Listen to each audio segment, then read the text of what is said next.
मुझे देखकर भाग रहा है कायर?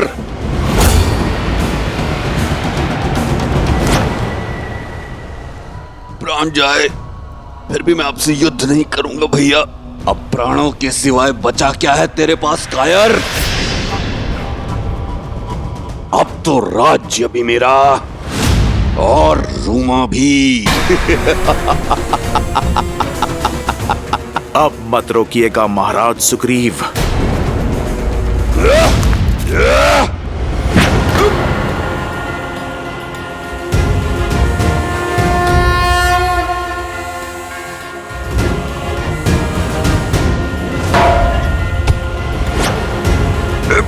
हनुमान!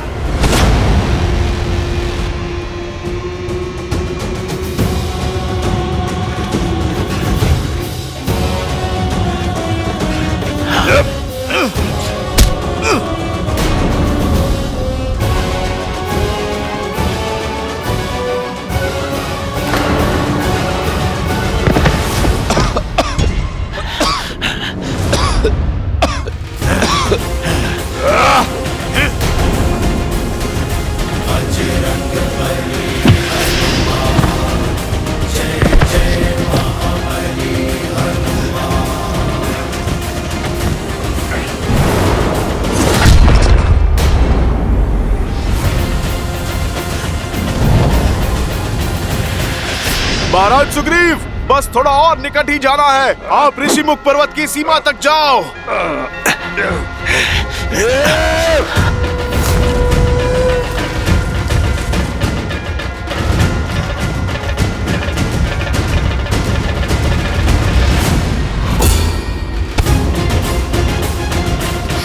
छोड़ो हनुमान, मुझे जाने दो। महाराज बाली, ऋषिमुख पर्वत के स्पर्श का आनंद नहीं लोगे? मैं चाहूं तो एक क्षण में आपको पर्वत के शिखर पे फेंक सकता हूं, जहां पर गिरते ही आप ऋषि मार्दंड के श्राप से भस्म हो जाओगे। मैं सुग्रीव को मारे बिना नहीं जाऊंगा यहां से। फिर तो हम सदा सदा के लिए इसी अवस्था में उलझे रहेंगे महाराज बाली। महाराज बाली, आप मेरी बात ठीक से समझो। एक उपाय है मेरे पास। महाराज सुग्रीव को ऋषिमुख पर्वत पर रहने दीजिए और आप किष्किंधा पर राज कीजिए।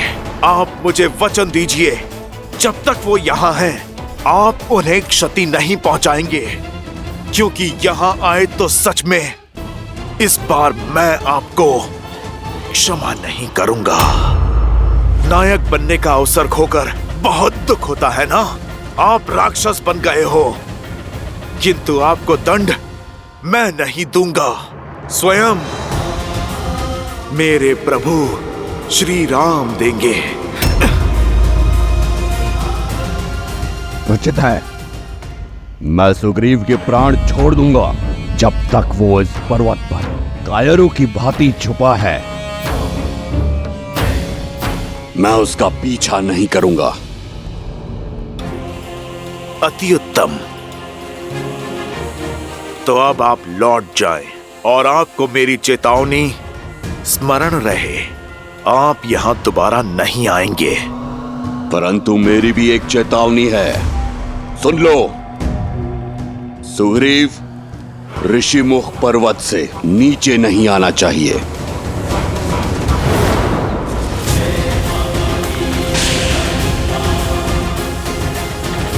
बाली, छल से मेरी शक्ति भी ले लो, तो भी मुझसे युद्ध करने के लिए तुम्हें सीमा को लांघना होगा।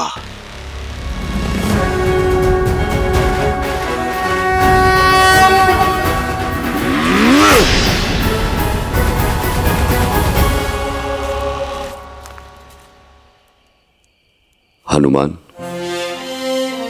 महाराज सुग्रीव, हम ऋषिमुख की सीमा में सुरक्षित आ चुके हैं।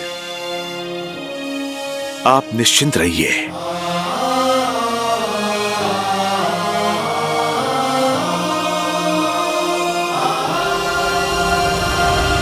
धन्यवाद हनुमान, तुमने जीवन दान दिया है मुझे। किंतु मेरा दुर्भाग्य देखो, मेरे अपने ही भाई ने मुझसे मेरी पत्नी, मेरा घर, मेरा राज्य सब छीन लिया।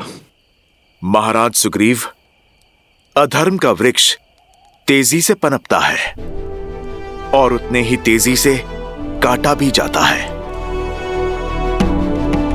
बाली का नाश अवश्य होगा, क्योंकि धर्म के रक्षक मेरे प्रभु श्री राम आ रहे हैं। जय श्री राम। जय श्री राम।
राक्षस अपना कुमार्ग छोड़ने को तैयार नहीं और श्री राम अपने संकल्प पे अड़े हैं, किंतु मनुष्य जन्म के कारण विष्णु अवतार श्री राम की सीमाएं हैं। मनुष्य जन्म की भी मर्यादाएं हैं। बल और छल में वो इन राक्षसों से कैसे जीत पाएंगे? देवी, श्री राम की सीमाएं केवल मर्यादा तक सीमित हैं। समय और प्रयास की कोई सीमा नहीं है श्री राम के लिए, और इसी कारण इस वनवास काल में श्री राम ने सैकड़ों राक्षसों का संहार किया, कई ऋषियों और ऋषि कन्याओं का उद्धार किया। आयुष्मान बाबा, इसी तरह धर्म की रक्षा के लिए आगे बढ़ते रहो। नियति तुम्हारे साथ है। और साथ ही ज्ञान भी बटोरते चले गए, और इसी प्रकार धर्म और न्याय के पथ पर चलते हुए कई वर्ष बीत गए। परंतु इतना समय व्यतीत हो जाने के उपरांत भी श्री राम की भेंट ऋषि अगस्त्य से नहीं हुई थी। वो ऋषि अगस्त्य जिनके पास स्वयं श्री राम के प्रारब्ध की कुंजी है, इससे पूर्व की बहुत देर हो जाए, श्री राम का ऋषि अगस्त्य से मिलना अत्यावश्यक है।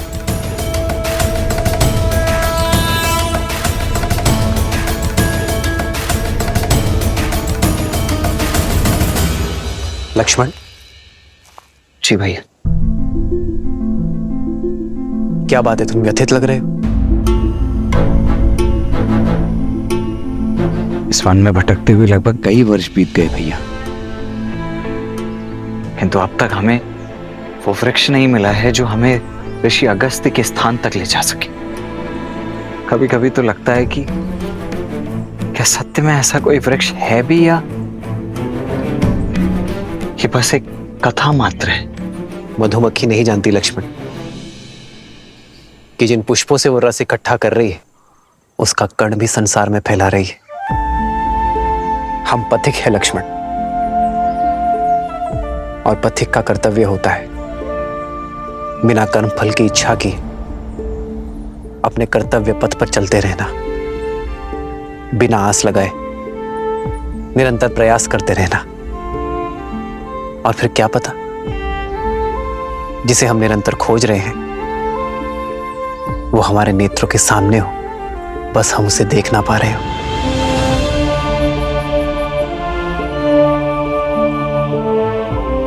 जी भैया।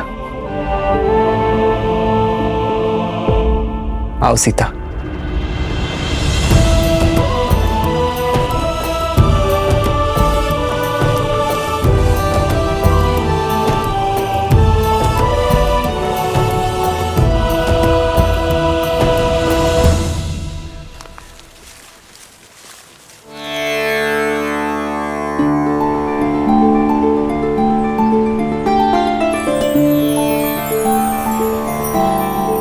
संध्या काल होने को है।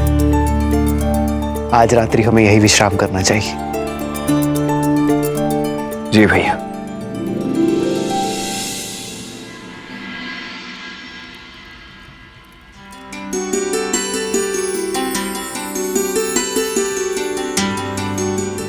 सीते,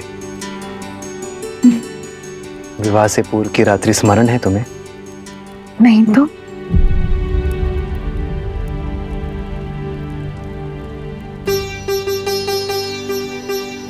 स्मरण उसे किया जाता है जिसे बुलाया जा सके, और मैं तो आज भी उसी क्षण में हूँ, उसे जी रही हूँ। उस रात्रि भी चंद्रमा इतना ही सुंदर था, और मिथिला की शीतलता पवन में घुली थी। मेरी सीता की सुगंध। अच्छा, मैं नहीं जानती थी कि धनुर्धर राम शब्दधर भी है। आप तो कविताएं कहने लगे। जब जीवन संगिनी प्रकृति से मिले तो कोई भी कवि बन सकता है। राम राम राम राम। भैया सावधान, केवल स्वर है भैया, कोई दिखाई नहीं दे रहा। यह अवश्य ही उन उद्दंडी राक्षसों की कोई चाल हो सकती है।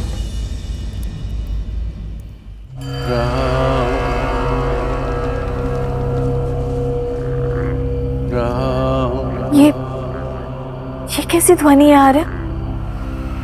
जो भी है, शुभ तो नहीं है भाभी। ऐसा प्रतीत हो रहा है जैसे ये संपूर्ण वन वेदना के सागर में डूबा हुआ है।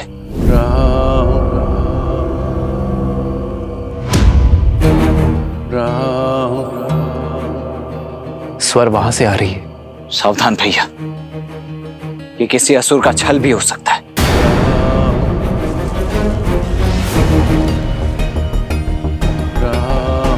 भैया, वन में पग मैंने आपकी सेवा और सुरक्षा के लिए ही धरा है, इसीलिए आगे तो मैं ही चलूंगा।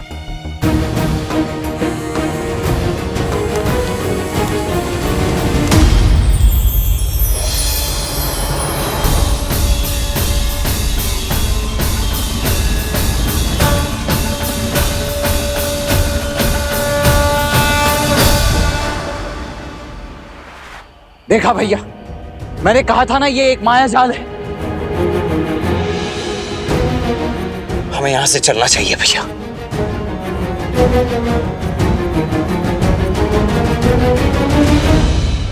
राम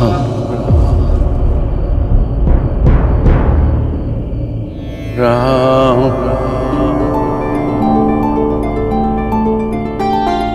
राम। नहीं लक्ष्मण, इस वृक्ष की पुकार में छल का सार नहीं, करुणा का संसार सुन रहा हूं मैं। राम संभल कर भैया, संभल कर भैया। राम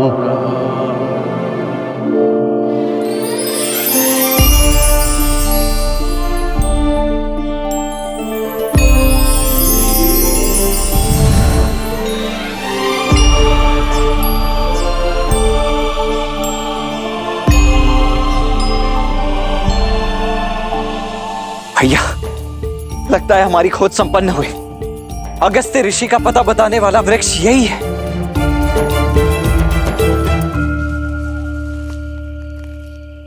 राम किसी वेदना में हो मित्र।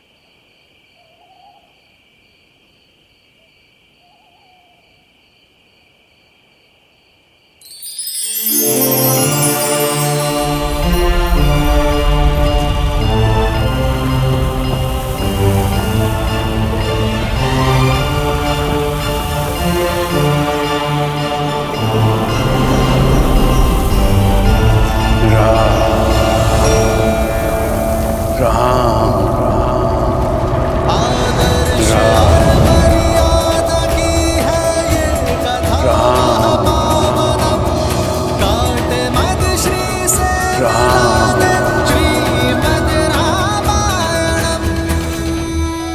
मेरा नाम कैसे ज्ञात है आपको? इस सुरक्षा कवच को भेद कर मुझ तक पहुंचने का सामर्थ्य केवल आपकी करुणा में है राम। सैकड़ों वर्ष बीत गए प्रतीक्षा में, आज मेरे सौभाग्य के द्वार खुल गए। प्रणाम। आपके शब्दों में ज्ञान का आधार दिख रहा है। कौन है आप? मैं सुतीक्ष्ण, ऋषि अगस्त्य का शिष्य हूं। महर्षि अगस्त्य के शिष्य?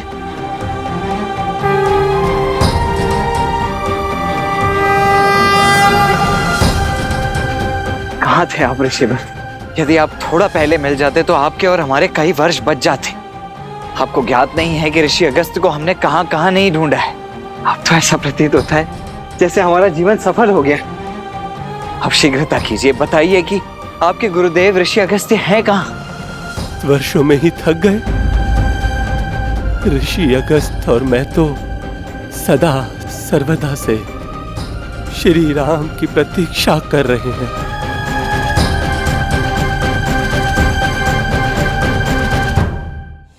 आइए आपकी प्रतीक्षा का अंत किए देते हैं। जी।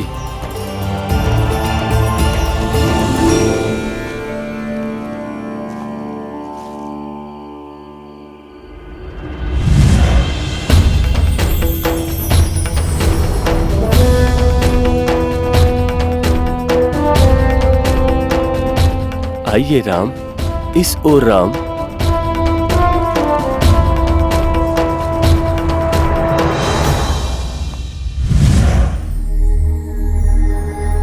देव ऋषि के आश्रम में आपका स्वागत है।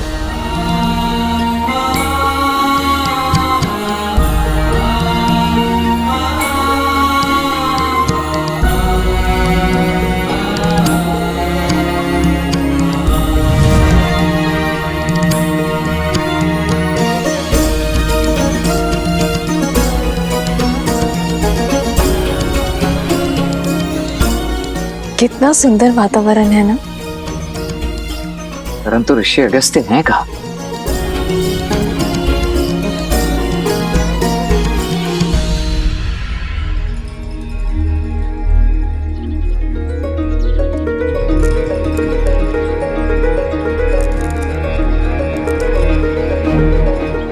सामने देखो लक्ष्मण।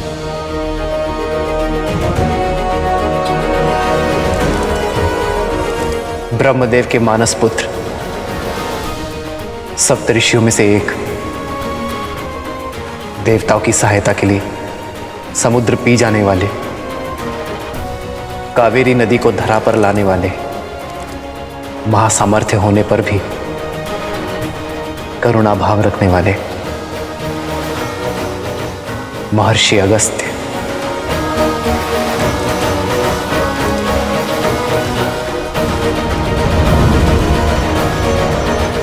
आ गए राम।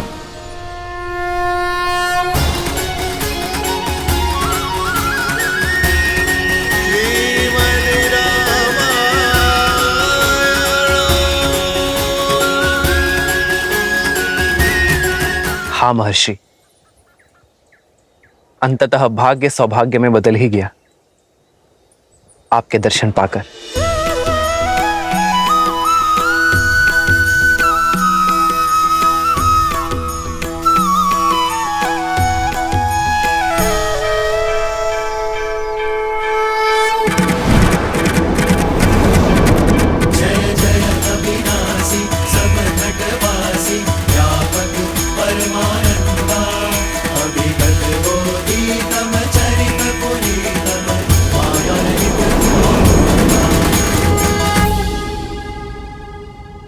श्री राम श्री राम श्री राम श्री राम श्री राम श्री राम श्री राम श्री राम। यशस्वी भव। मन कहता है वर्षों की प्रतीक्षा की सुखद अंत और मेरे श्री राम सदा के लिए यहीं रुक जाएं। पर मैं जानता हूं आपका उद्देश्य बहुत बड़ा है और उद्देश्य पूर्ण करने के लिए समय सीमित है। परीक्षा की घड़ी समीप है और आगे का मार्ग अत्यंत कठिन है। हर दिन धैर्य और बल क्षीण होता जाएगा। इसीलिए तो हम आपके पास आए हैं महर्षि। मार्ग चाहे जितना कठिन हो, गुरु का मार्गदर्शन उसे सरल बना ही देता है। तुमने ठीक कहा राम, किंतु एक सत्य और है। तुमने अभी तक जितने भी राक्षसों का नाश किया है, लेकिन आने वाले मायावियों के समक्ष वे सभी बहुत तुच्छ हैं। खरदूषण के पापों का अंत कर तुम्हें महाबली राक्षस राज रावण से लड़ना होगा। यदि वो महाबली है तो हम भी रघुवंशी हैं। हमसे ना रावण बच पाएगा और ना ही उसकी सेना। लक्ष्मण, मेरा अनुज भोला है ऋषिवर, शीघ्र ही आवेश में आ जाता है। उसे क्षमा कर दे और हमें आगे का मार्ग बताए। राम, तुम्हारे वनवास का ही अंतिम चरण है। जैसे भोर के निकट आने से रात की कालिमा और लंबी होती चली जाती है, आगे आने वाले संकटों में तुम्हारी सहायता के लिए मेरे पास कुछ है।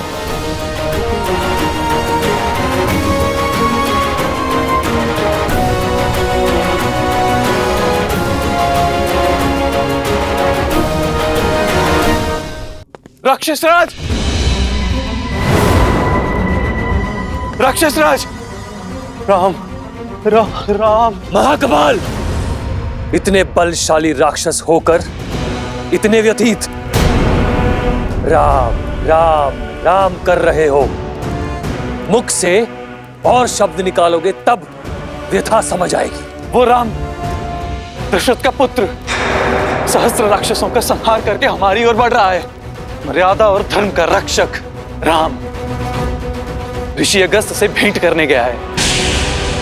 वही जो जन्म से बली है और कर्म से प्रखर। ऐसे में यदि वो दिव्य अस्त्र राम को मिल गया तो उसे कोई रोक नहीं पाएगा। मैं रोकूंगी।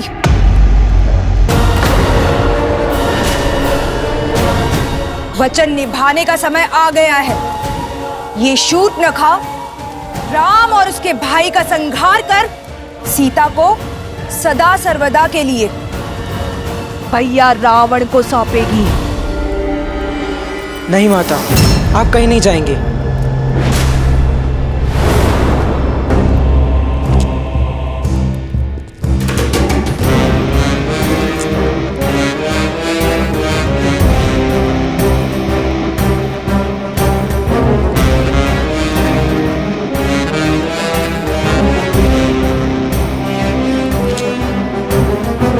नहीं रुक सकती हूं मैं पुत्र। मैं वचन दे चुकी हूं शंभू। पुत्र के बड़ा होने के पश्चात यदि अगर माता को परिश्रम करना पड़े तो धिक्कार हो ऐसे पुत्र पर। आपके दिए गए वचन का दायित्व मैं उठाऊंगा माता। देखिए मुझे, अब मैं भोला भाला बालक शंभू नहीं रहा। मामा श्री खर और दुष्यंत ने मुझे माया युद्ध की हर एक चाल सिखाई। आप इतने वर्षों से प्रयास कर रहे उन दोनों वनवासियों भाइयों को मारने का आज प्रयास करने का अवसर मुझे दीजिए माता। विश्वास रखिए, उन दोनों वनवासियों को मारकर सीता को बंदी बनाने के लिए मैं अकेले ही पर्याप्त हूं। बधाई हो शूर्पणखा।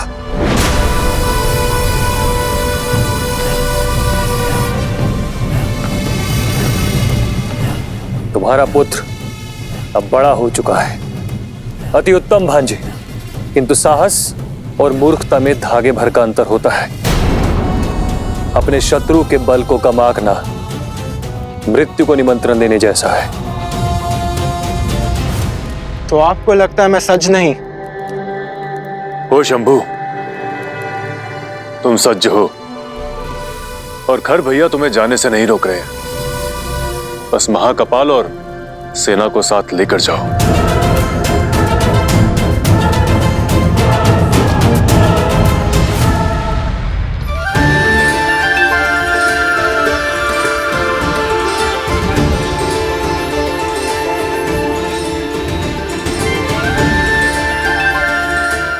ये दिव्य खड़ग तुम्हारा हुआ लक्ष्मण, कर्तव्य निर्वहन में उपयोगी सिद्ध होगा। इसकी धार के आगे कोई माया नहीं टिकेगी।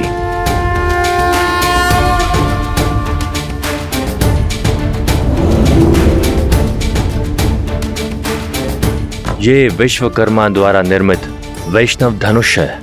इसकी विशेषता यह है कि इसकी प्रत्यंचा पर चढ़ाया एक तीर अनेक तीर में गुणित हो जाता है।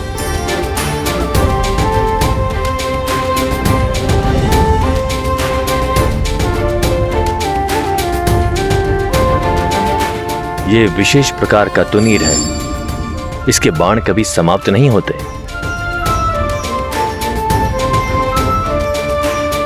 धन्यवाद ऋषिवर। आपके आशीर्वाद और उपहार से मैं अपना धर्म निभाऊंगा। इस वन को राक्षसों के प्रकोप से मुक्त करूंगा। सीता, तुम सोच रही होगी कि मैंने तुम्हें कोई शस्त्र क्यों नहीं दिया। तुम्हारे पास तो इस संसार का सबसे अद्भुत और शक्तिशाली अस्त्र है। वो है राम के प्रति प्रेम और समर्पण। इससे तुम किसी भी पाप और किसी भी अधर्म को मिटा सकती हो।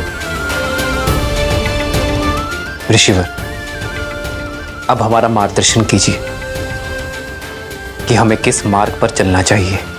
ध्यान और धर्म का गण है पंचवटी। वहीं बसेगी राम और सीता की गृहस्थी।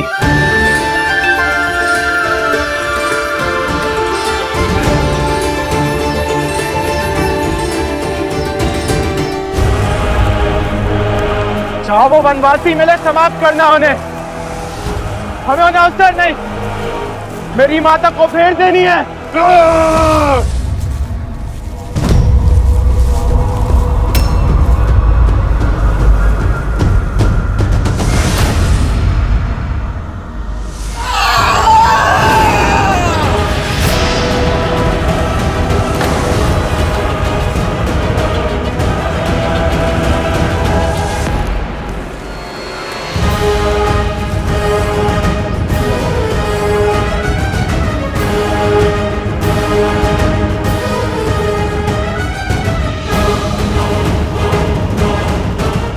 मार्ग छोड़ो। राक्षसों का मार्ग तुमने काटा है, पर जो समस्या ना बने वो राक्षस हमारा शत्रु नहीं। हमारी मंशा किसी को क्षति पहुंचाना नहीं। क्षति तो अब हम पहुंचाएंगे, तुम्हारे गौरव को, तुम्हारे सम्मान को। तुम्हें क्या लगा इतने राक्षसों का वध कर तुम चुपचाप चले जाओगे और राक्षस जाति मौन बैठेगी? हम प्रतिकार लेंगे। यदि लेना ही है तो अपने मन से अहंकार को लो और उसे भस्म कर दो। हम राक्षसों को ज्ञान लेने में कोई रुचि नहीं, हम घाव देने में विश्वास रखते हैं। आक्रमण!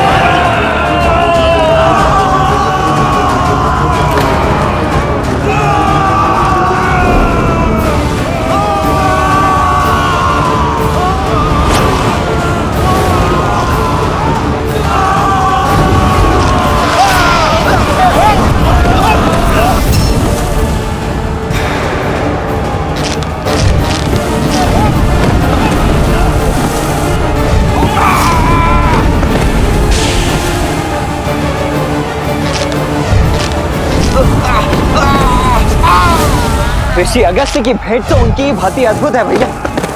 युद्ध का आनंद तो 2 गुना हो गया है।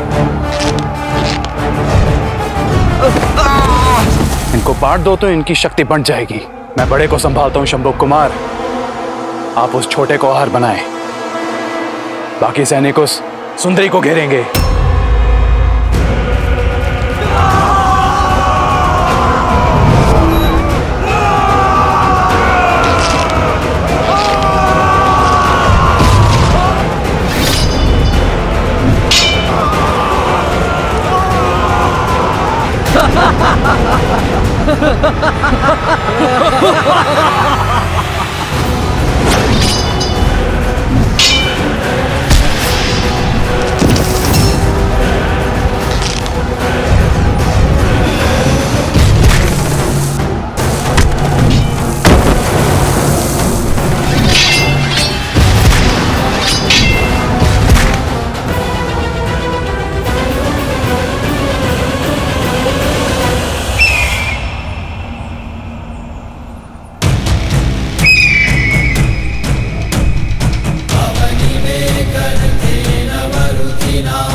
तुम ठीक हो ना? श्री राम और भैया लक्ष्मण के होते हुए मुझे कुछ नहीं हो सकता है।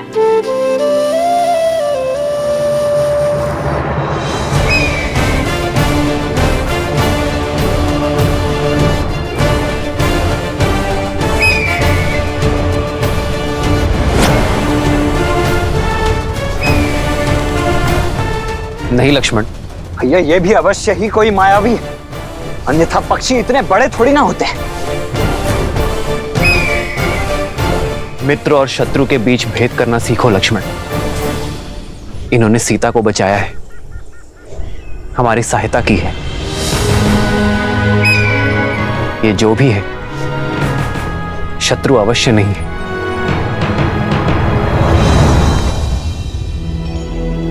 गिद्धराज से भेंट भई बहुविधि प्रीति बढ़ाई, गोदावरी निकट प्रभु रहे परन ग्रह छाई। आपने मुझे अपना ऋणी बनाया है,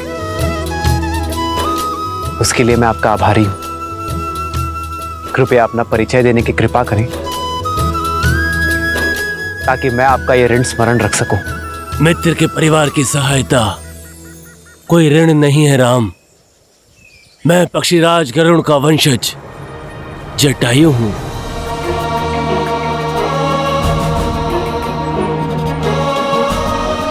पक्षीराज जटायु? मैंने अपने पिताश्री अयोध्यापति महाराज दशरथ से आपके वीरता और मित्रता की कई कथाएं सुनी हैं अपने बालपन में। हमारा प्रणाम स्वीकार करें।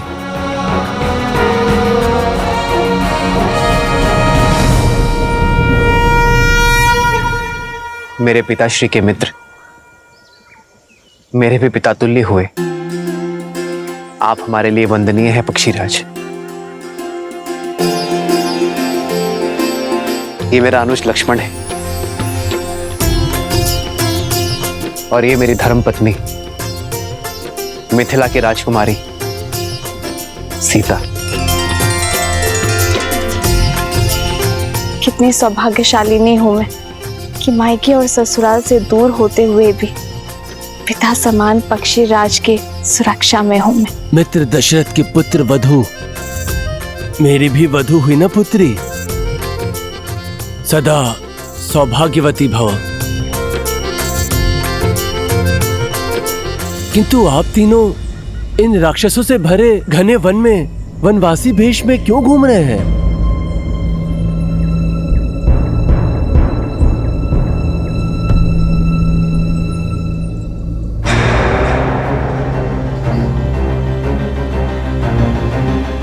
ऐसी सुंदरी तो पूरे ब्रह्मांड में दूसरी नहीं है। इन दोनों को मारने के पश्चात मामा रावण के लिए भेंट नहीं। माता इस भेंट से बहुत प्रसन्न होगी। ये मेरे लिए जीत का पुरस्कार बनेगी। कायरता की हर सीमा लांगी है तुमने। बिना उद्देश्य पूर्ति के लौट आए, वो भी अकेले। मेरे पुत्र शंभू कुमार की रक्षा के लिए गए थे ना, और उसे ही छोड़ा है। तुम जीवित कैसे आ सकते हो महाकपाल, जब तुम्हारे स्वाभिमान का वध कर दिया उस राम ने। क्षमा प्रार्थी हूं, किंतु क्या करता, पलक झपकते ही उन दोनों भाई और पक्षी ने हमारी सेना को ध्वस्त कर दिया। बड़ी कठिनाई से अपने प्राण बचा के सिर्फ आपको ये संदेश देने आया हूं कि शंभू कुमार को मैंने भागते हुए देखा है। प्रतीक्षा कीजिए, वो आता ही होगा। दशानन की बहन हूं, एक ही लहू दौड़ता है हम दोनों की धमनियों में। मैं प्रतीक्षा नहीं कर सकती हूं। मैं स्वयं जाऊंगी अपने पुत्र को ढूंढने।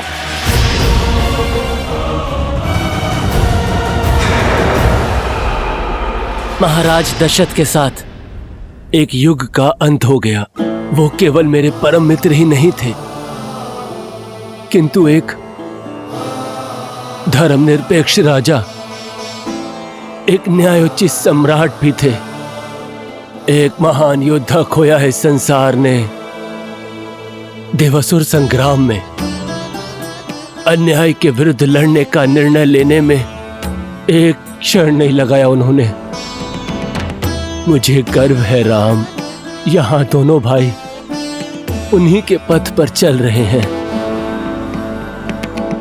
अन्याय के विरुद्ध ये यात्रा सरल नहीं है, किंतु निश्चिंत रहना राम, मैं आकाश से सदा तुम तीनों पर दृष्टि रखूंगा। पर फिर भी सावधान रहिएगा। पंचवटी दिखने में जितना सुंदर है उतना ही भयंकर भी। यहाँ प्रत्यक्ष और प्रमाण में अधिक अंतर नहीं है, पग पग पर संकट है।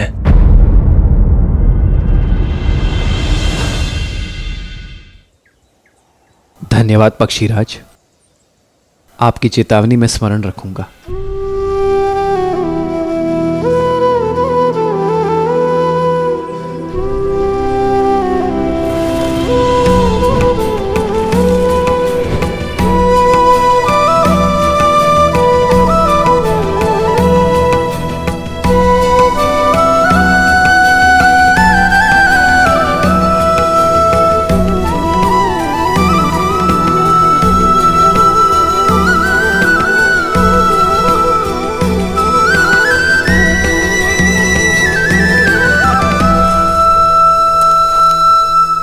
पर मैं सदा सज्ज रहूंगा अपने मित्र के संतान की सहायता के लिए। विदा।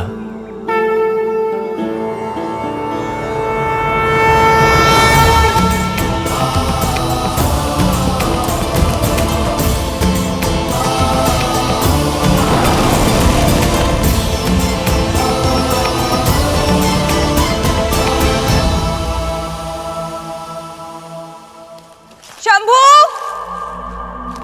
कहाँ हो पुत्र? शंभू, शंभू कुमार।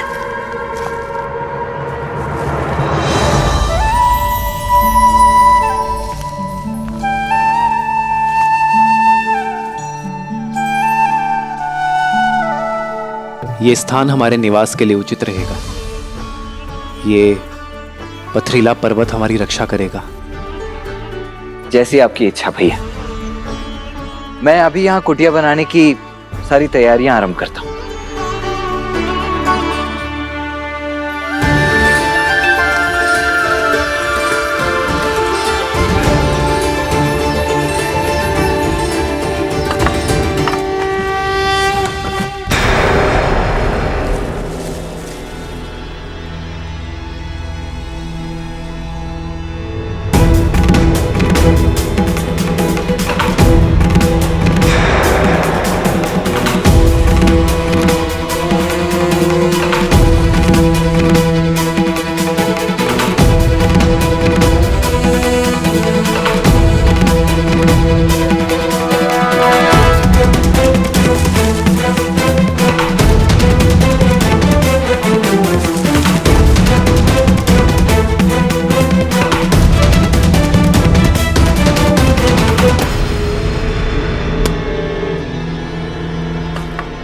जल स्रोत निकट ही है, मैं जल भर कर आती हूँ।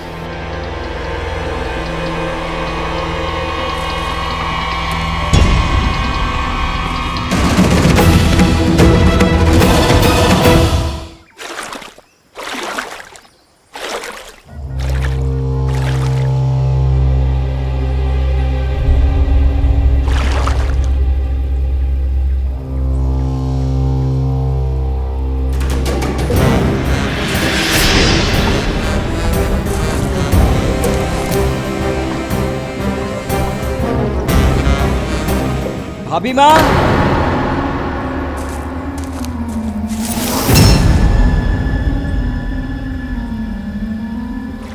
लाइए वो पात्र मैं ले लेता हूं।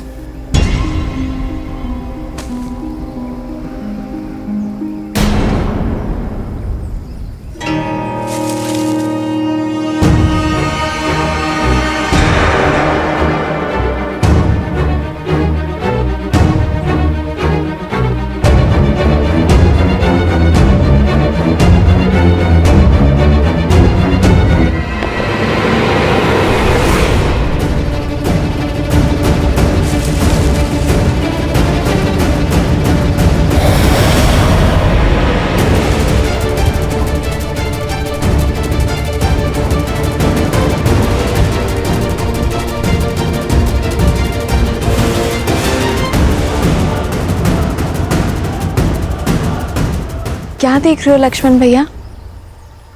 चले, भोजन भी बनाना है। जी भाभी, आप चलिए, मैं अभी आया।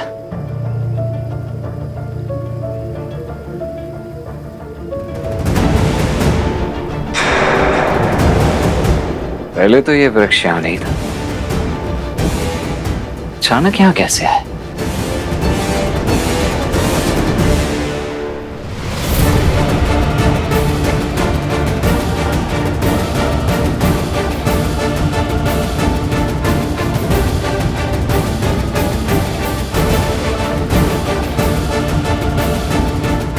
शंभू कुमार, पुत्र पुत्र शंभू कुमार।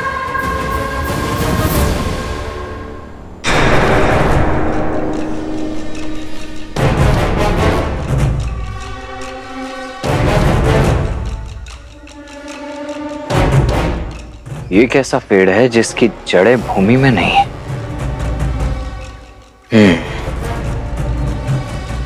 होगा, मुझे क्या।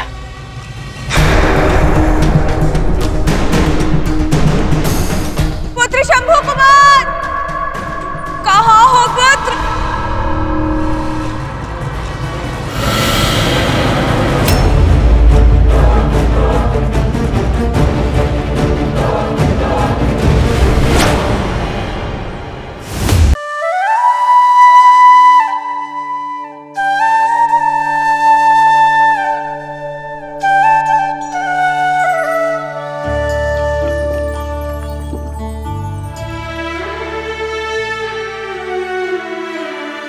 जल मीठा है सीते,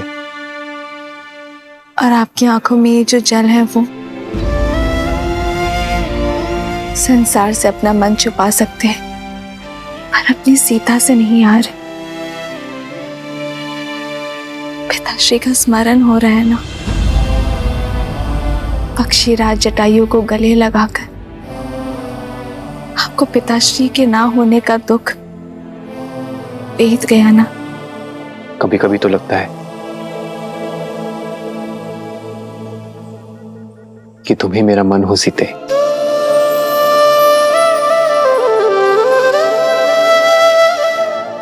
मेरे भीतर के सोच भाव, पीड़ा, आनंद, हर आभास तुम हर बार कैसे पढ़ लेती हो सीते? आप ही ने तो कहा कि आपका मन हूं मैं। सीता श्वास भले ही इस शरीर से लेती हो, पर उसके हृदय में केवल राम बसे हैं यार।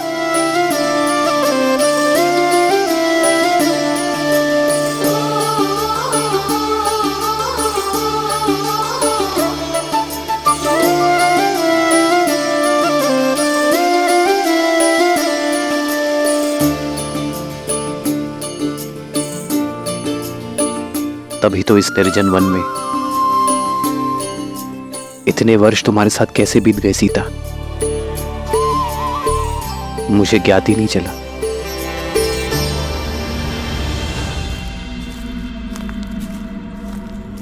कहाँ हो?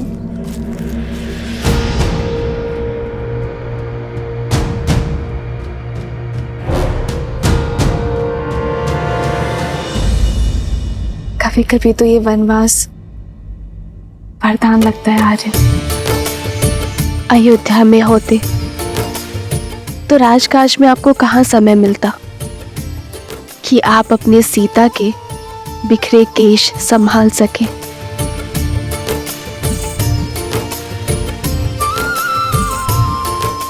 लाइए, अब मैं आपके केश संभाल देती हूँ।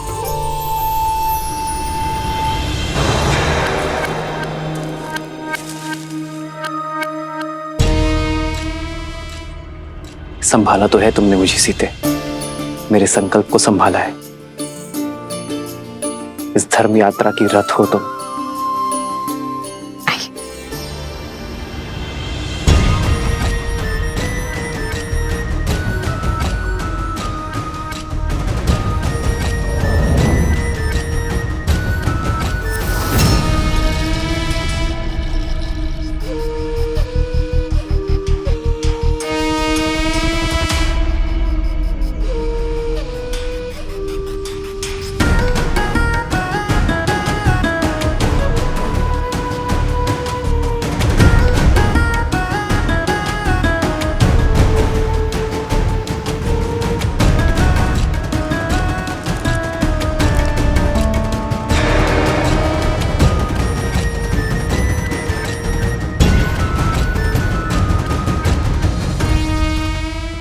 कौन है ये दिव्य पुरुष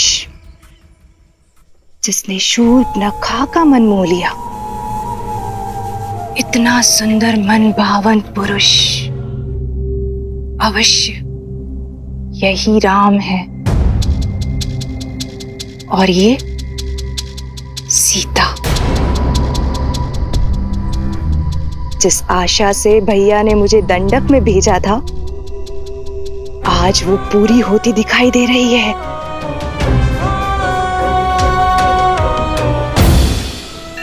मैं खोजूंगी सीता को। सीता पर केवल मेरे भाई लंकेश का अधिकार होगा। भैया को दिया वचन निभाने की घड़ी आ गई है। राम से सीता को सदा सर्वदा के लिए दूर कर दूंगी मैं। संध्या का समय मैं भोजन बना लेती हूँ।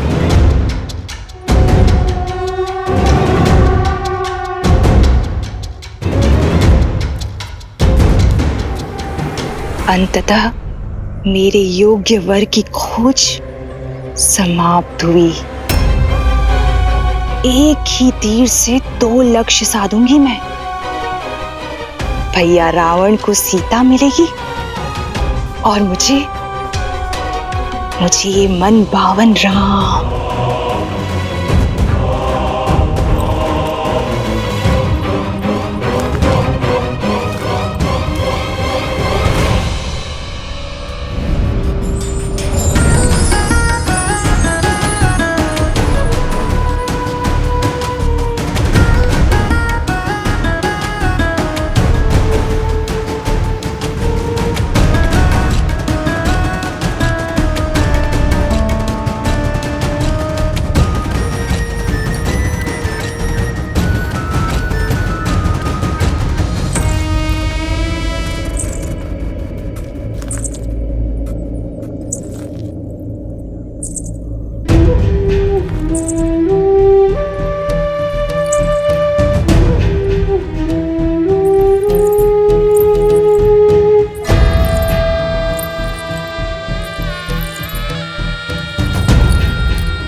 इस घने वन में आप कदाचित भटक गई हैं देवी।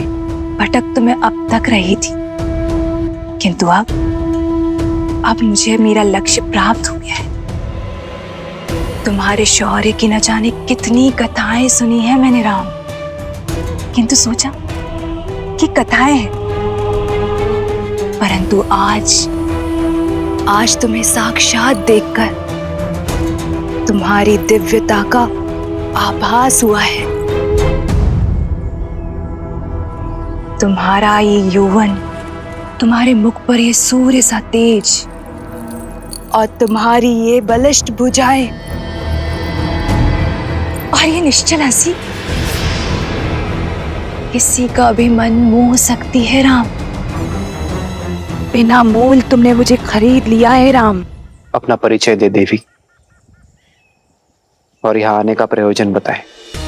प्रयोजन भी तुम हो और प्रारब्ध भी तुम, मन की इच्छा भी तुम हो और तन की कामना भी तुम। मैंने अपना नहीं, आपका परिचय पूछा है देवी। क्या ये पर्याप्त नहीं कि मैं एक सर्वांग सुंदर स्त्री हूं और तुम एक सर्वश्रेष्ठ पुरुष? हमारा प्रेम और संबंध हमारा परिचय बन जाएगा और मेरे यहाँ आने का प्रयोजन तुम मेरी आंखों में देख पाओगे। ओह, मुझे वो पुरुष बहुत भाते हैं जिन्हें पाना थोड़ा कठिन होता है। मन कठोर न करो राम। मैंने सुना है कि बल के साथ साथ तुम बुद्धि के भी धनी हो, तो अब तक तो ये समझ ही गए होगे ना कि मैं तुम पे कितना मोहित हो चुकी हूं। तुम्हें पाना चाहती हूं, तुम्हारी होना चाहती हूं।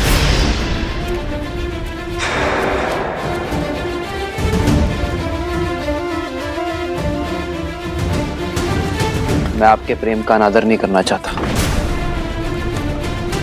किंतु क्षमा करना, मैं आपके प्रेम का पात्र नहीं बन सकता। ऐसा न कहो राम। वर्षों की प्रतीक्षा के बाद मैंने किसी को स्वयं के योग्य पाया है। क्या कमी है मुझ में? क्यों तुम मुझे अपने योग्य नहीं समझते हो? आप में कोई कमी नहीं है देवी, किंतु मैं विवाहित हूं। अरे आप किससे बात?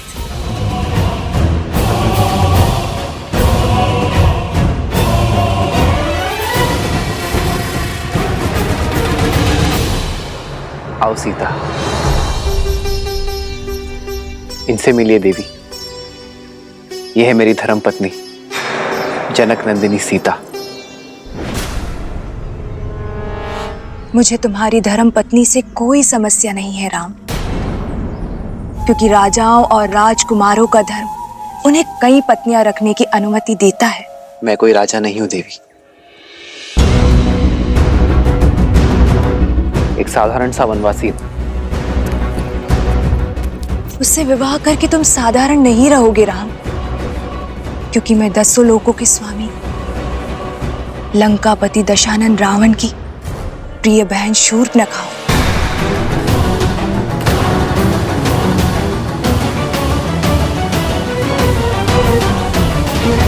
दंडकारण्य के राजा खर और दूषण भी मेरे भाई हैं। मुझसे विवाह करके तुम दंडक के राजा बन जाओगे और मैं बनूंगी तुम्हारी महारानी। और यदि तुम चाहो तो तुम्हारी इस सीता को मैं अपनी दासी का पद सौंप दूंगी। क्षमा करें देवी, मुझे राजपाट पद प्रतिष्ठा से कोई मोह नहीं है, अन्यथा मैं वनवास में नहीं होता। मेरी दशा समझे देवी।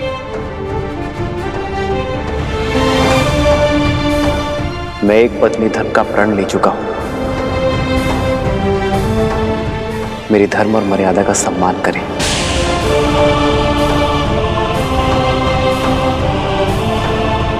ऋतु स्नान से पवित्र एक स्त्री का प्रेम प्रस्ताव ठुकराना भी तो अधर्म है न राम? क्या तुम ये पाप करोगे? अंतर है देवी। जीवन के 4 पुरुषार्थ में से धर्म काम से पहले आता है। यदि कोई कर्म धर्म संगत ना हो, धर्म की सीमा में ना हो, तो वो कर्म अधर्म और पाप का कारण बन जाता है। आपके प्रस्ताव में काम है देवी, और मेरी नाम में धर्म है। मैं यहाँ नीति और शास्त्र का पाठ पढ़ने नहीं आई हूं, मैं तो तुमसे विवाह करने आई हूं राम। भैया जल ले आया।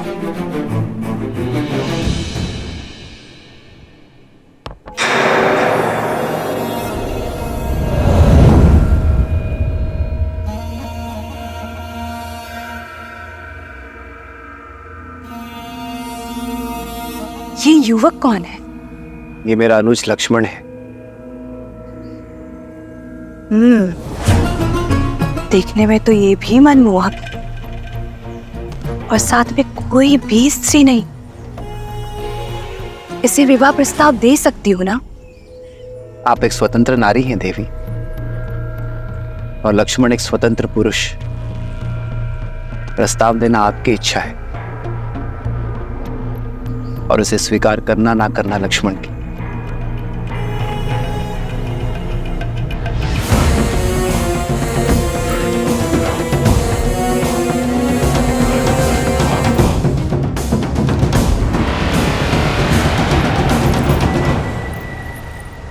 वीर पुरुष, संयोग देखो, एक सुंदर स्त्री की भेंट एक रूपवान पुरुष से हो रही है, और दोनों ही इस वन में अकेले हैं। मेरे पति अब इस दुनिया में नहीं रहे। मेरी पीड़ा का अंत करो मुझे अपनी संगीनी के रूप में स्वीकार कर लो। मैं तुम्हें असीम प्रेम दूंगी। विचित्र प्रेम है आपका देवी। अभी कुछ ही क्षणों पूर्व आप मेरे बड़े भैया पर मोहित हो रही थी और अब मेरे पास चली आई। तुम्हारा भाई मूर्ख है, किंतु तुम्हारे मुख पर ही दिखाई देता है कि तुम वास्तविकता को समझते हो। वास्तविकता से तो कदाचित आप अनिभिज्ञ हैं देवी। आप महाबली लंकेश की बहन हैं, राजकुमारी हैं, और मैं तो अपने भैया का एक तुच्छ सा दास मात्र हूं। अब मेरी संगिनी बनने का अर्थ होगा कि मेरे भैया और भाभी की दिन रात सेवा करना। अब आप जैसी सुंदर राजकुमारी ऐसा करेंगी, ये तो होगा नहीं, और आपको ऐसा करते देख मैं पाऊंगा नहीं। इसलिए यदि आज्ञा लेनी है तो स्वामी से लीजिए, दास से नहीं।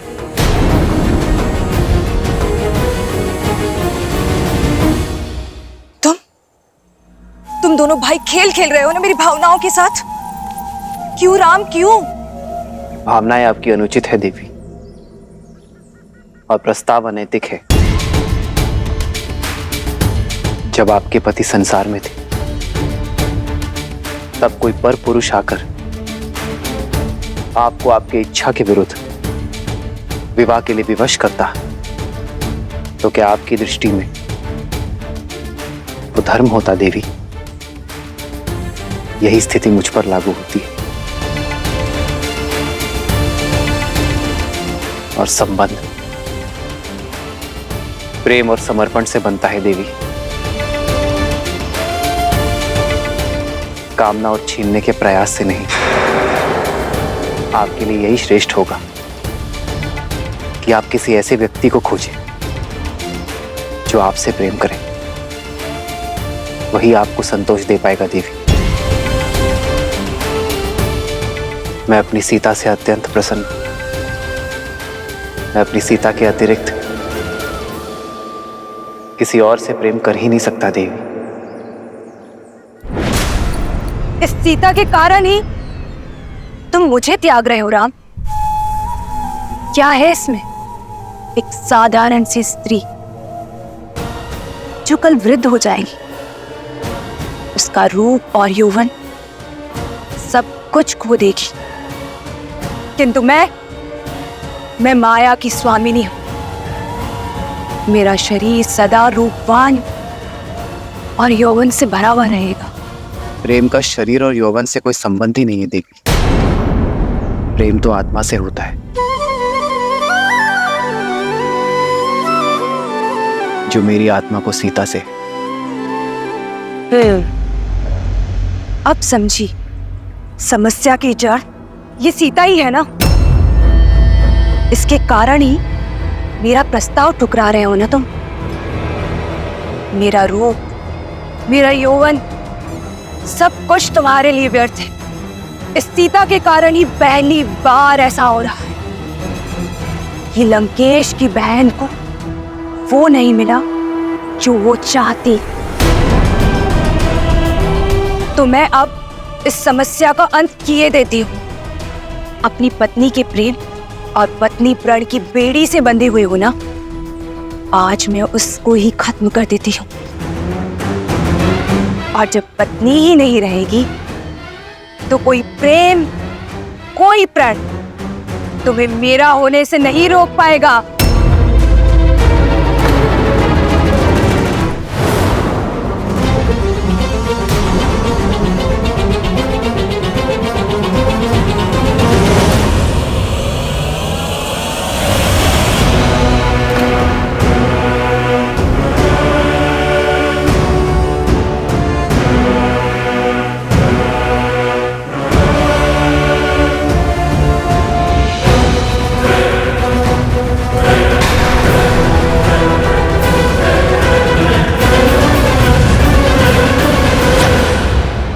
दुष्ट राक्षस है। सीते, नहीं भैया लक्ष्मण, स्त्रीवध का महापाप मत लीजिए।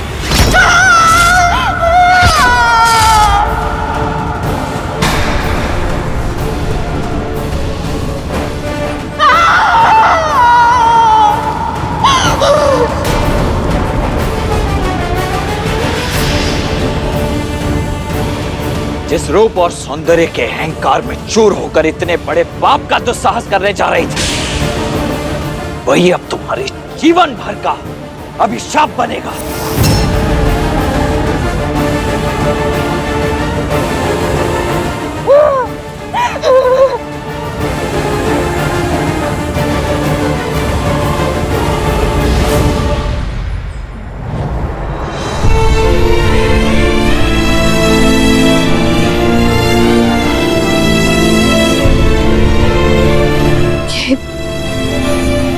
ये उचित नहीं हुआ है। एक स्त्री के सम्मान पर प्रहार हुआ है, इसका मूल्य हमें चुकाना ही होगा। ताड़कावध से पूर्व गुरु विश्वामित्र ने भी कहा था, स्त्री हो या पुरुष, जो कोई भी धर्म की सीमा लांघ दूसरे के कष्ट का कारण बने, उसे दंड तो अवश्य मिलना ही चाहिए। सीता, लक्ष्मण ने जो कुछ भी किया तुम्हारे प्राण बचाने के लिए किया। शूर्पणखा को उसके कर्मों का फल मिला। जब मनुष्य अपने रूप और शक्ति के कारण अनुचित कार्य करता है, अधर्म करता है या औरों को अधर्म करने को प्रेरित करता है, तो उसे उसका दंड अवश्य मिलता है। सीता, जिस रूप और पद के गर्व के कारण शूर्पणखा ने यह पाप किया, उसका छिन जाना ही उसका फल है। सीता, परंतु उस पर जब प्रहार हुआ, हमारा कर्म था रे। अपने कर्मों से तो हम विमुख हो ही नहीं सकते सीते, उसका फल तो अवश्य मिलेगा, किंतु उसका सामना हम एक साथ करेंगे।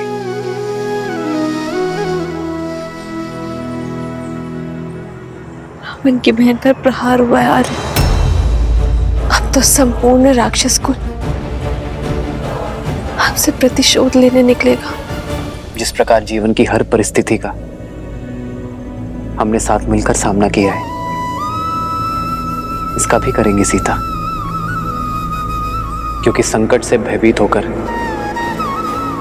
धर्म के पथ को छोड़ देना रघुकुल की रीति नहीं है। सीता,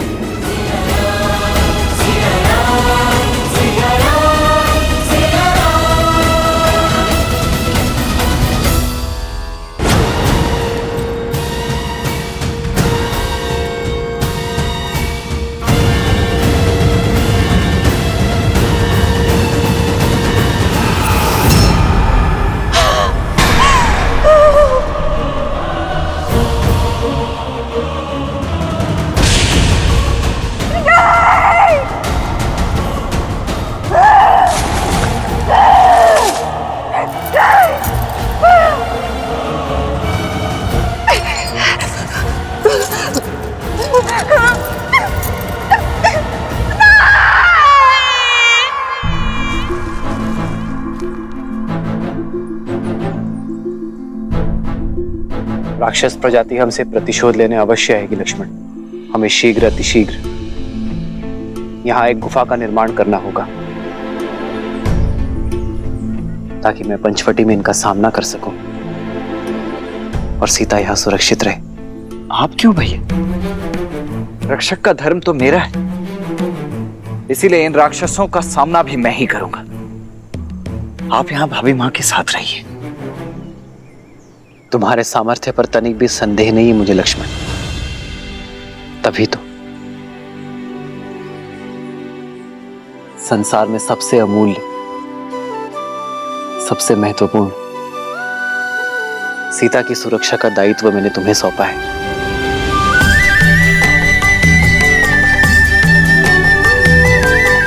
जी भैया।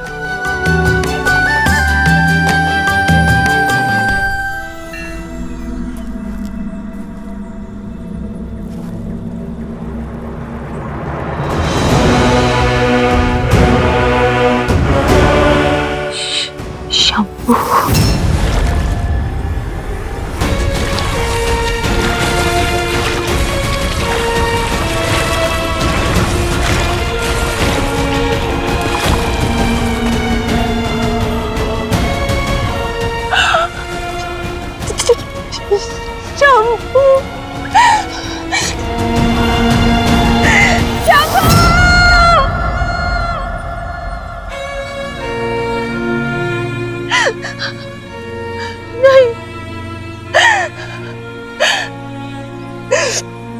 उससे अधिक पीड़ा संसार में किसी ने किसी को नहीं दी होगी। राम,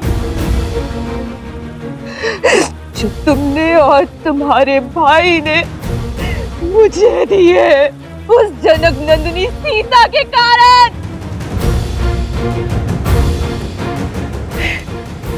एक स्त्री के लिए उसका रूप और माल, और एक माता के लिए अपने संतान के प्राण संसार में सबसे अधिक प्रिय होते हैं। और तुमने मुझसे दोनों छीन लिए।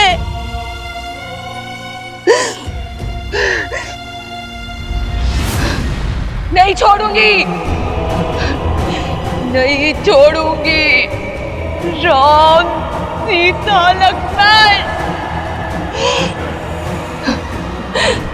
इस प्रहार का प्रतिकार लेगी ये शूर्पणखा, जो मेरी आंखों में आंसू भी नहीं देख सकता। तुमने शूर्पणखा का अपमान नहीं, अपने मृत्यु का आह्वान किया है राम। अब देखना कैसे राक्षस कुल तुम्हारे प्राणों का शत्रु बनता है और कैसे तुम्हारा जीवन मृत्यु से भी भयानक होता है।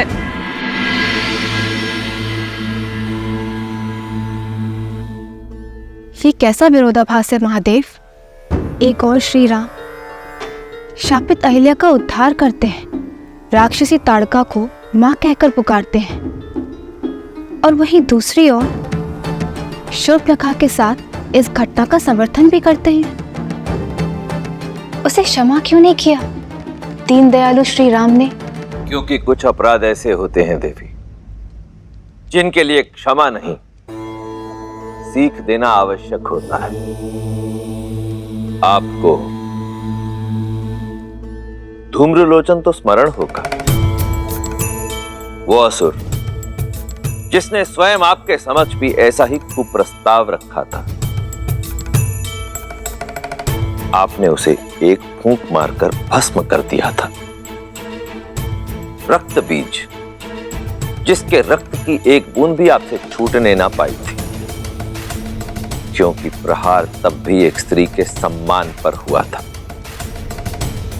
पति और पत्नी के पवित्र संबंध पर हुआ था। और श्री राम,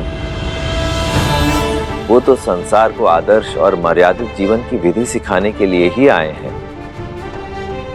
ऐसे में संसार को यह सीख देना भी अत्यावश्यक हो जाता है कि यदि किसी ने कुमार्ग को अपनाया तो उसे दंडित भी किया जाएगा। दंड स्वरूप शूर्पणखा की नाक काटी गई, उसके रूप के अभिमान को मिटाने के लिए उसके कानों को भंग किया गया, क्योंकि श्री राम द्वारा बार बार धर्म की बात समझाने पर भी वो उसे अनसुना कर रही थी। आप स्वयं विचार कीजिए देवी, शूर्पणखा को उसकी वासना और कामुकता की भावनाओं ने इस सीमा तक ग्रसित कर दिया कि वो ये भूल ही गई कि वो वहां अपने पुत्र को ढूंढने गई है। और जब किसी व्यक्ति की वासना उसे उसके उद्देश्य से भटकाकर कुमार्ग की ओर अग्रसर कर दे, किसी अन्य के पवित्र संबंध को मलिन करने की प्रेरणा दे, तो उसका यही परिणाम होता है।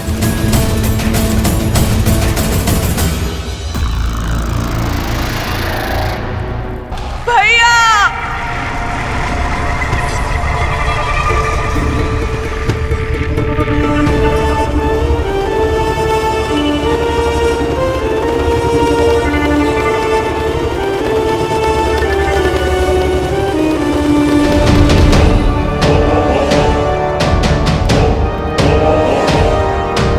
शूर्पणखा बहन, भैया!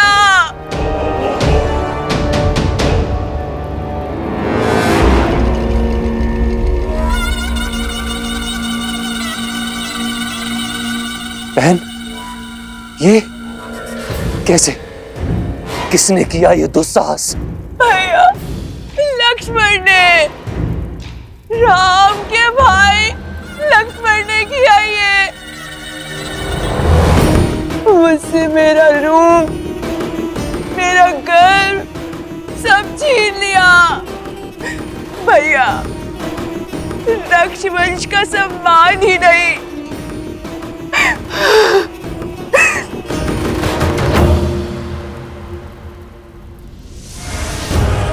मेरे पुत्र के प्राण भी ले लिए। भैया!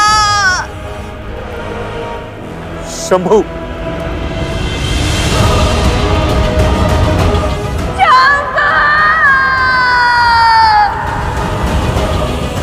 वनवासियों का इतना दुस्साहस, इसका मूल्य चुकाएंगे वो। अपना प्रतिशोध पूरा होते देखोगी तुम बहन। ऐसी मृत्यु देंगे उन वनवासियों को कि भय का दूसरा नाम दंडकारण्य भी भयभीत हो उठेगा।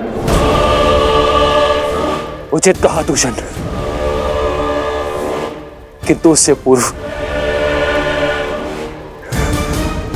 शंभू की अंत्येष्टि करनी होगी।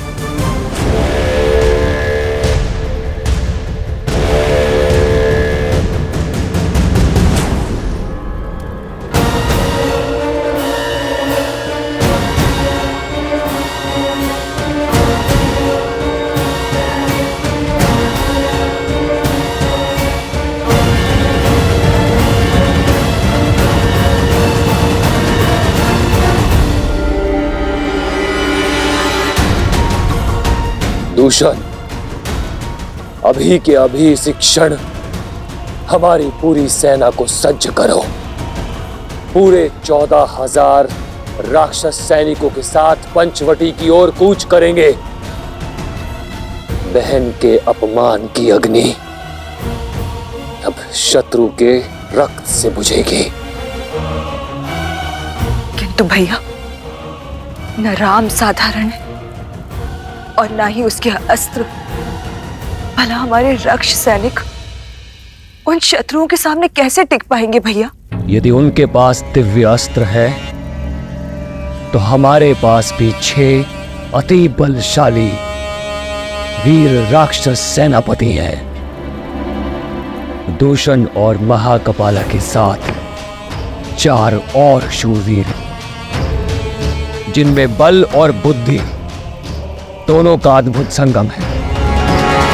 और उनमें पहला है 3 सिरों का स्वामी, अपनी भुजाओं में संपूर्ण सेना का बल रखने वाला असुर सेनापति त्रिशिरा।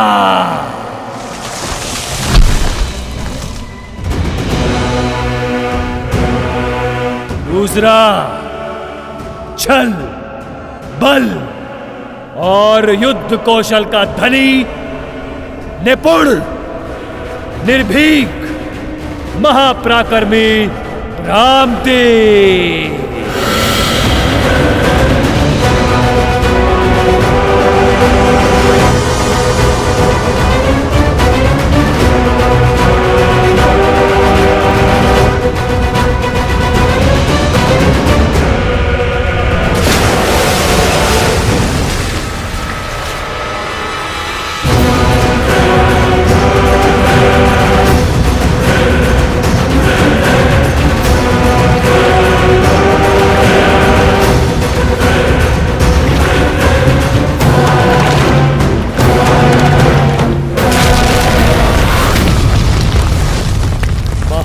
शक्तिशाली, आतंक का पर्याय, बल की पराकाष्ठा, जिसके आगे न देव टिक सकते हैं न दानव, महाबली अरिष्टा।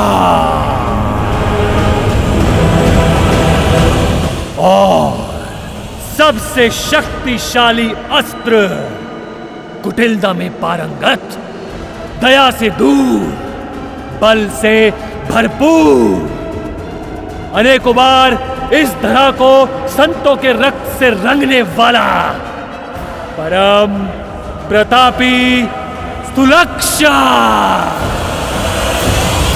जिनके वार से देवता भी नहीं बच सकते, उनके प्रहार से वो तुच्छ मानव कैसे बचेंगे? मनुष्य शरीर 5 तत्वों से बना है और हमारे 6 वीर सेनापति राम और लक्ष्मण का हर अंग भंग कर देंगे, आत्मा तक को नष्ट कर देंगे उनकी।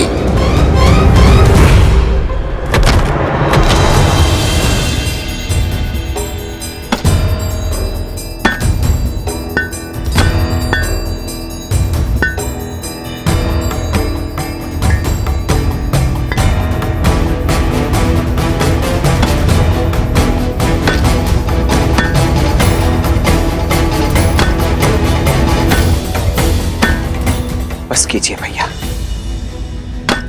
अब तनिक विश्राम भी कर लीजिए। शेष कार्य मैं स्वयं ही कर लूंगा अकेले। विश्राम से अधिक महत्वपूर्ण है लक्ष्मण, हमारे पास समय शेष नहीं है। दिन ढलने के पूर्व इस गुफा का निर्माण करना होगा। जितना मैं उस रूप को समझा हूं, वो रात्रि में ही प्रहार करेंगे।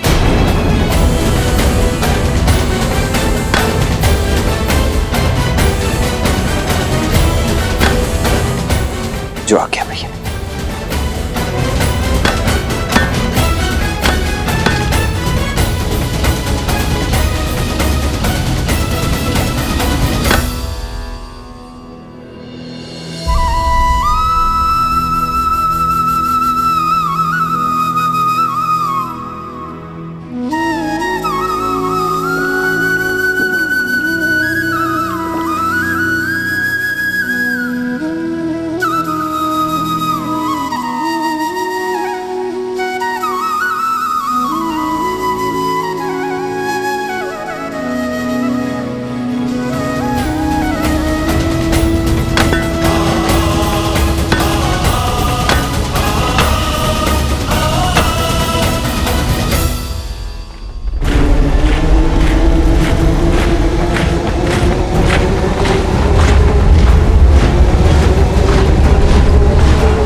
राक्षस वीरों, आज राक्षसों के सम्मान पर प्रहार हुआ है।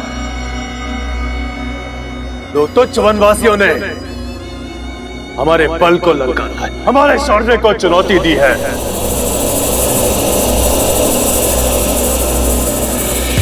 परंतु आज हम ये सिद्ध कर देंगे कि क्यों धरा से लेके आकाश तक राक्षसों के आतंक से कांपते हैं, क्यों सदा त्रिदेव हमारी ही चिंता में मग्न रहते हैं। हम राक्षस कहलाते हैं।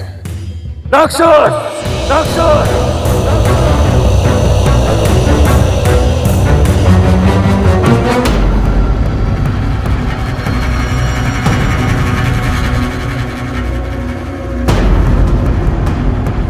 तेरे 6 वीर सेनापति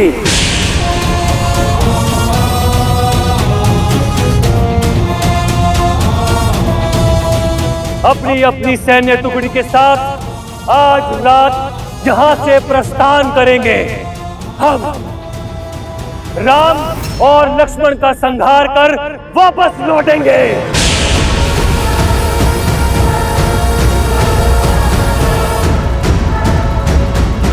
और इस द्वंद्व में हमारा पुरस्कार होगी ब्रह्मांड सुंदरी सीता।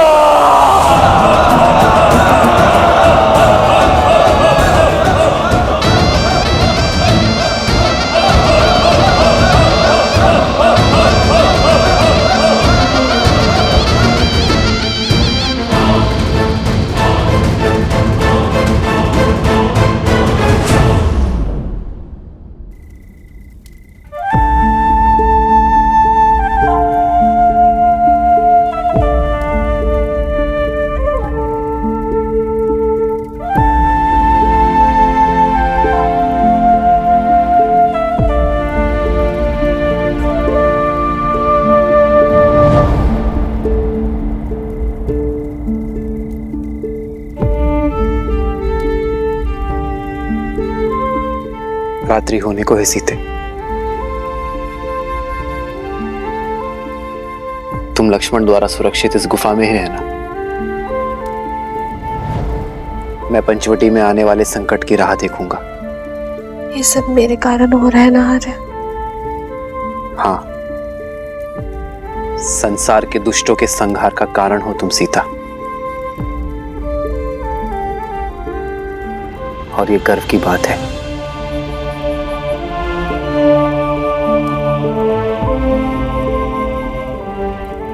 मुस्कुरा भी दो सीता। मेरी सीता के सुंदर मुख पर चिंता का भाव शोभा नहीं देता।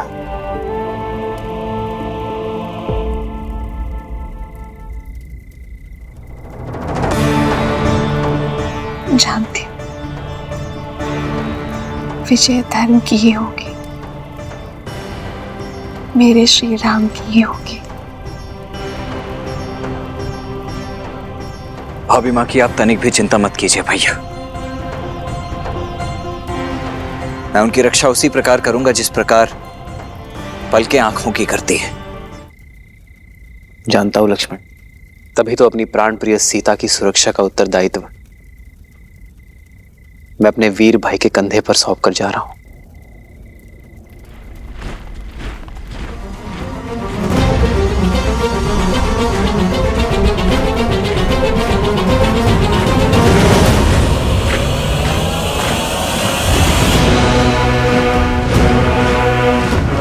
भैया, प्रतीत होता है इस बार राक्षस अपने संपूर्ण सैन्य दल के साथ आ रहे हैं। युद्ध में शौर्य देखा जाता है लक्ष्मण, शत्रु की संख्या नहीं।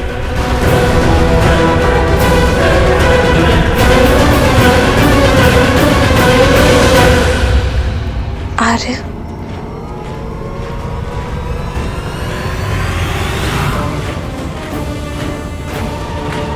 जानता हूं सीते, अपना ध्यान रखूंगा।